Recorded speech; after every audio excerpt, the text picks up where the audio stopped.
You ever wake up on your one day off, thinking it's finally time to relax?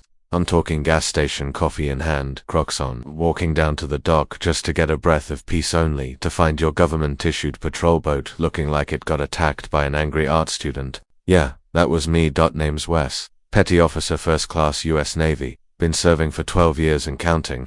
I'm stationed out of Norfolk, but I live inland, in this sleepy, lakeside HOA-run community, quiet, peaceful, full of porch flags, decorative flamingos and people who think flower pots equal patriotism. I've got a modest house, nothing flashy. My dock's clean, and I keep my Navy patrol boat moored out back. It's authorized, I log every use, follow Navy regulations, and even participate in community events, displays, safety demos, youth education, the whole deal. Life was chill, until Karen moved in. Karen Thistlebrook, newly divorced, permanent sunglasses, tan like she's been baking in a tanning bed since 2003, and loud in that HOA. I read one article and now I'm an expert kind of way. She came in swinging with all the self-righteous fury of a bored suburban tyrant. Week 1, hosts a clean water forum at the community center and blames my patrol boat for scaring off the ducks with toxic vibrations. Ducks. Week 2, she files a noise complaint with the city after I ran a sonar sweep for Navy testing. A noticeable sonar sweep, not a rave. Karen. Week 3, I get a typed note in my mailbox, type saying, military aesthetics do not belong in tranquil civilian spaces. Lady, I swore an oath to protect this country, including your right to drop passive-aggressive poetry in my mailbox. My CO and I laughed it off.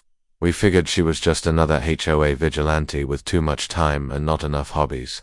But we were wrong. Because things escalated fast. One Saturday morning, I'm strolling down to the dock, coffee in one hand, wrench in the other, thinking I'll run some maintenance, and then I see it, spray paint, bright orange, across the hull of my Navy patrol boat, right over the navy gray, over the vessel ID, giant, sloppy letters screaming, killer toys out, and underneath that, this isn't Fallujah in cursive, like a hate crime written by a wine mum. I froze. I genuinely thought maybe I hadn't had enough coffee. Maybe I was dreaming, but no, it was real. Real paint, real message, real felony. And it gets better, she left the can behind.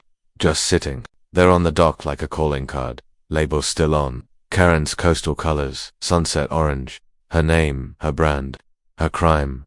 I called base command immediately. They dispatched a mobile security unit within 2 hours. While I waited, I paced. That boat has seen 2 continents, run rescue drills, trained recruits, helped after storms, and now it's covered in protest graffiti. Karen didn't even try to hide it. Security knocks on her door. She comes out in yoga pants, sunglasses, holding a mug that says, but first, coffee. She straight up tells them, I was reclaiming public peace. I kid you not. She tried to spin it into some kind of environmental protest, claiming the Navy destabilizes lake tranquility and evokes the violence of empire. Whatever that means. Well, the Navy knew exactly what it meant. They filed a federal vandalism report under Title 18, that's damage to government property felony level. The HOA president, who had tried to stay neutral this whole time, nearly choked when I showed him the footage from my dock cam crystal clear video. Karen walking up, looking around, shaking the can like she's about to tag a subway tunnel in the 80s. Now she had the Navy and the HOA on her tail.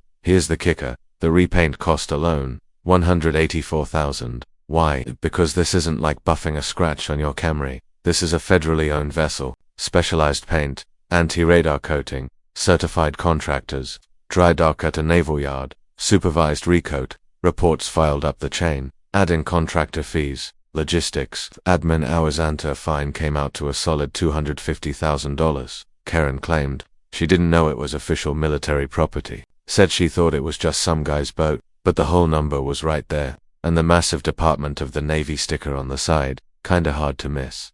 She was taken to court, not criminal court yet, but federal claims court, and civil litigation kicked off immediately. Her defense, moral outrage. She said she was expressing dissent against militarization in residential zones. The judge's response, you don't express dissent by defacing federal hardware. Boom. But here's where it went from incident to viral moment. A Navy spouse with a big Instagram following posted the dockcam footage. Veterans groups picked it up. News stations jumped on the story. For 2 days, #spray painted, the Navy was trending. People made memes, T-shirts. My brother Marine Sniper sent me one that said, Karen hates boats, but it wasn't just jokes. People showed up. Veterans drove in to see the boat. Local Boy Scouts offered to help repaint the dock. Younger families who'd never even talked to me before thanked me for my service. Said their kids had learnt knot tying on that very boat. Even the retirees who normally argue over grass height were ready to roast Karen on a spit. The next HOA meeting, packed. Karen showed up and got booed out. She had her house listed within a month. Quiet lakefront living, no boat noise. Yeah, right. Says for me. I got a formal commendation from the Navy for how I handled it. Kept cool, followed procedure, didn't escalate. But I got something else, to respect. From my neighbors. From the community. From strangers online who said it reminded them of why they served. Karen tried to turn a Navy boat into a political statement, but in doing so she reminded people of what that boat actually stood for. Service, duty, sacrifice. So now I ask you, that $250,000 fine justice, was it enough? Should intent matter when the damage is real? What would you do if someone spray painted your flag, your ship, your service? Let me know in the comments. Let's talk about it.